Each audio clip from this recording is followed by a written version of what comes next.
थोड़ा सा बच्चे जो पढ़ाई करते हैं और घूमते फिरते हैं, उसके अलावा इंटरनेट पर सर्च करके भी देखें कि demand of nurses world wide, ऐसे करके डाल के देखिए। अभी कुछ दिन पहले की न्यूज़ है, यूके से लोग आए यहाँ पर, नर्सेज को सेलेक्ट किया, 170 के आसपास नर्सेज सेलेक्ट करके वो लोग ले गए। वहाँ पर वो 3 महीने का उनका रहना, खाना पीना, एकोमोडेशन सब फ्री, और सैलरी उनकी 25 लाख रुपए सालाना। और 3 महीने के बाद जब वो ट्रेंड हो जाएंगे तो वो 27 लाख रुपए सालाना हो जाएगी। तो आप इससे अंदाजा लगा लो। ये ऐसा नहीं है कि मैं यहाँ खड़ा हुआ हूँ डाइस पे और मुझे कुछ अच्छा अच्छा आपको बोलना है तो इसलिए मैं आपको बोल रहा हूँ। आप इसको फैक्ट है ये चेक कर सकते हैं गूगल पे जाके। दिक्कत ये है कि वहाँ पर जो पॉपुलेशन एजिंग की प्रॉब्लम बहुत ज़्यादा है। जो औसत आयु है वो बढ़ती जा रही है, लोग धीरे धीरे वृद्ध होते जा रहे हैं। उनकी देखभाल के लिए नर्सेज की आवश्यकता है। जो ऑलरेडी नर्सेज काम कर रही हैं उनकी भी उम्र बढ़ रही है, वो भी उतना काम नहीं कर पाई, तो वो करें क्या? सिस्टम उनके पास बहुत ज़्यादा था नहीं। पहले अमीर देश हैं, उनके पास पैसे हैं, बाहर से इम्पोर्ट किया, मंगा लिया। नर्सेज चाहिए, मैन पावर चाहिए, जो भी चाहिए, तो अब वहाँ पर डिमांड बढ़ती जा रही है और मिडिल ईस्ट में कोई अभी सिस्टम बना नहीं है। तो अभी हम लोगों के पास लगभग वही सिचुएशन है जो 1990 के दशक में आईटी सेक्टर की हुआ करती थी। उस वक्त मेरे साथ ही कई सारे लोग थे, हम लोग बायोलॉजी में थे, 2 साल आगे मेडिकल में।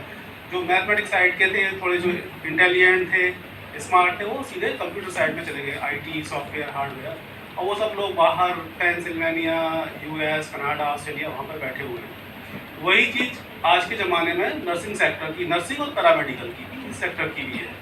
तो अगर ये मौका है, अगर आप इसको ग्रैब कर लेंगे, इसको आप चूज़ कर लेंगे, तो आपका 10 साल बाद लाइफ एकदम दूसरे डायरेक्शन में होगी।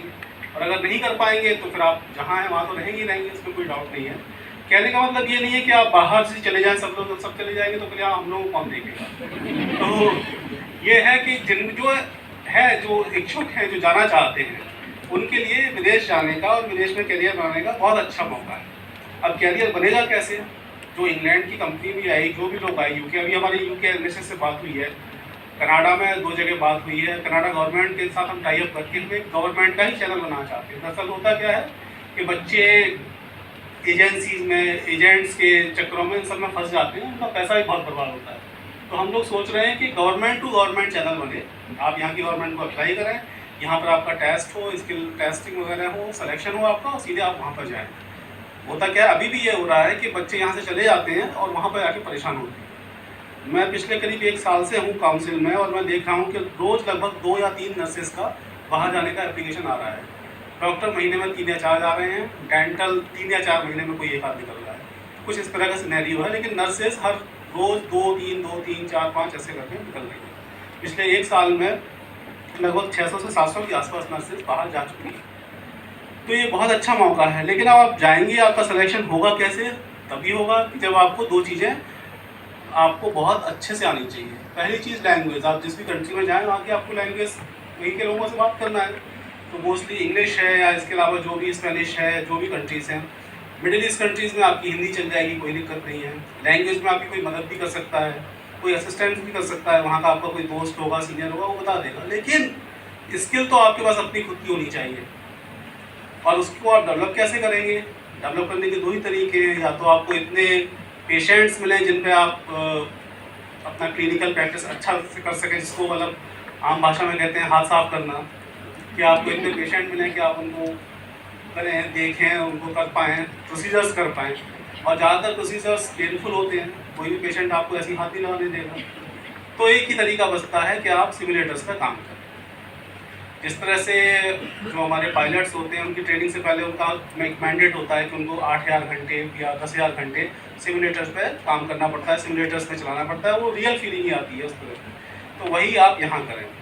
यूपी में अभी तक कोई ऐसा अच्छा सेंटर नहीं था, कहीं ऐसा नहीं था। गुड़गांव में था, जहाँ से मैडम आए हैं, फैकल्टी आए हैं बताने के लिए।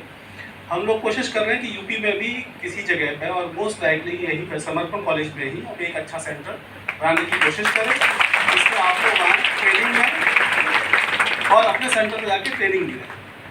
तो वो अभी डायरेक्टर साहब से भी डिस्कस हुआ, डॉक्टर साहब से भी डिस्कस हुआ, तो वो कोशिश कर रहे हैं।